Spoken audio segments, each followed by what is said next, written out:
5일선을 타고 올라가는 시장에서는 상승을 즐겨도 됩니다. 그런데 문제는 이 상승이 길어졌을 때입니다. 많은 사람들이 가장 크게 실수하는 구간이 여기인데요. 계속 올라가니까 더 갈 것 같아서 욕심을 내는데, 오랫동안 5일선을 타고 올라가던 시장에서 처음으로 5일선 리타라는 음봉이 만들어지게 되면은 그때부터는 관점을 바꿔야 됩니다. 이때부터는 수익을 더 내는 것보다 이미 만든 수익을 지키는 게 훨씬 중요합니다. 그 이유를 설명드려 보겠습니다. 지수가 종가 기준으로 5일선을 이탈하지 않고서 5일선을 타고 올라갑니다. 이렇게 오랜 기간 5일선을 타고 올라가게 되면은 관성이 생깁니다. 5일선 근처에만 오게 되면은 계속해서 반등 시도가 나오고 있기 때문에 시장 참여자들은 이런 흐름에 익숙해지게 됩니다. 5일선 근처만 오면 반등이 나오네, 이번에도 5일선 지키면 더 가겠네, 5일선 눌림지면 사야겠다, 이런 심리가 반복되면서 5일선 부근에서는 매수세가 계속 들어오고 실제로 5일선이 지지선처럼 작동을 합니다. 이게 바로 추세의 관성인데요. 하지만 중요한 점은 5일선을 오래 타고 올라갈수록 상승의 피로도 쌓입니다. 다시 말해서 5일선 이탈하는 음봉이 만들어지게 되면은 그동안 누적된 차익 매물이 나오면서 조정이 나올 수가 있다는 것입니다. 그 조정이 가격이 빠지는 가격 조정이 나올 수도 있고요. 강한 시장이라고 한다면 가격 조정이 아니라 일정한 박스권에서 횡보하는 기간 조정 형태로도 조정이 나올 수가 있습니다. 이후에 주가가 일정한 박스권 구간 안에서 조정받는 모습이 만들어졌고요. 여기서 핵심은 이 조정 구간에서는 종목들로 수익을 내는 게 쉽지가 않습니다. 이 앞 구간에서는 계속해서 주가가 5일선을 타고 올라가기 때문에 상대적으로 수익 내기 쉬운 시장인데요.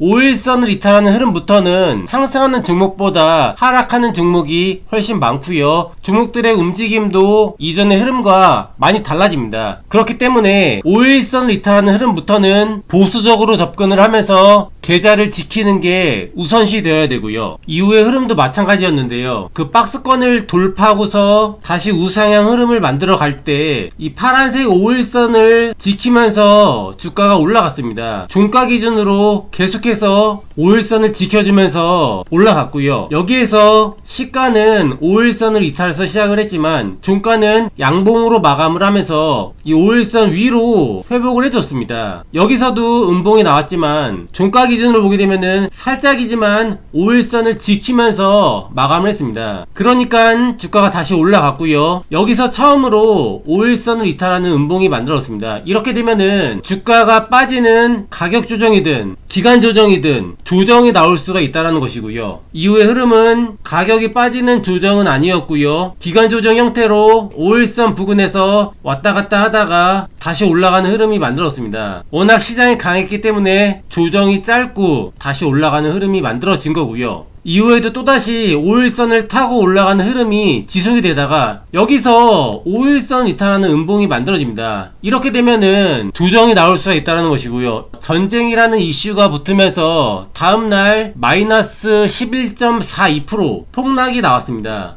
그렇기 때문에 5일선을 타고 올라가던 주식시장이 5일선을 이탈하는 흐름부터는 리스크 관리하는데 집중을 해야 된다는 것입니다. 단순히 이 선 하나를 깼다라는 게 아니고요. 이 안에는 단기 수급과 모든 심리가 녹아져 있습니다. 5일선은 5거래일 동안 매수한 사람들의 평균 단가입니다. 지수가 5일선을 타고 올라가게 되면은 최근 매수한 사람들 대부분이 수익권이라는 뜻이고요. 그래서 매도 압력이 크지가 않습니다. 그런데 5일선 이탈하는 음봉이 만들어지게 되면은 상황이 달라집니다. 최근 매수한 사람들의 수익이 줄어들거나 손실로 바뀌기 시작을 하고요. 단기 매매자들은 그때부터 손절이나 비중 축소를 시작을 합니다. 이때 매도가 한꺼번에 나오면서 조정이 커질 수가 있는 거고요. 특히 5일선을 타고 강하게 올라온 시장일수록 더 그렇습니다. 주가가 계속 올라가고 있는 상황에서는 안심하고 따라붙지만 5일선 이탈 음봉이 만들어지게 되면은 그동안 쌓인 단기 차익 매물이 한꺼번에 나올 수가 있다라는 것입니다. 현재 시장도 마찬가지라고 할 수가 있겠는데요. 올라올 때 흐름을 보게 되면은 종가상 5일선을 지키면서 올라가기 시작을 합니다. 한 번도 5일선을 이탈하지가 않죠. 5일선 부근에만 오면은 지지 시도가 나오면서 반등이 나옵니다. 종가상 계속 5일선을 지키면서 올라가고 있습니다. 음봉이 나오더라도 5일선 위에서 마감을 합니다. 계속 5일선을 타고 올라가는 흐름이 유효한 거고요. 어제도 음봉이 나왔지만 5일선을 이탈하지 않았습니다. 5일선 위에서의 음봉이었고요. 그러더니 오늘 시가 5일선 아래에서 시작을 했지만 종가는 5일선 위에서 마감을 했습니다. 계속해서 5일선을 타고 올라가는 흐름이 유지가 되고 있고요. 지금처럼 5일선을 지키는 동안에는 상승 추세가 계속 이어질 가능성이